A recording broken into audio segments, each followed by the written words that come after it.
വിദ്യാർത്ഥികൾക്ക് റോഡ് മുറിച്ചു കടക്കാൻ വാഹനങ്ങൾ നിർത്തിക്കൊടുക്കണമെന്ന സൗദി ട്രാഫിക് വിഭാഗം.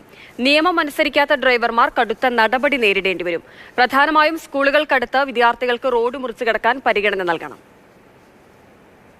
സ്കൂളുകളിലേക്ക് വിദ്യാർത്ഥികൾ പോകുമ്പോൾ കാൽനട ക്രോസിംഗുകളിൽ വാഹനങ്ങൾ നിർത്തി വിദ്യാർത്ഥികൾക്ക് റോഡ് മുറിച്ചു കടക്കുവാൻ സൗകര്യമൊരുക്കണമെന്ന് സൗദി ജനറൽ ട്രാഫിക് വകുപ്പ് ഡ്രൈവർമാരോട് നിർദ്ദേശം നൽകി. സ്കൂളുകൾക്ക് സമീപമാണെങ്കിൽ വിദ്യാർത്ഥികൾക്ക് റോഡ് മുറിച്ചു കടക്കുവാൻ സൗകര്യമൊരുക്കുവാൻ പ്രത്യേകം ശ്രദ്ധിക്കണമെന്ന് ആവശ്യപ്പെട്ടിട്ടുണ്ട്.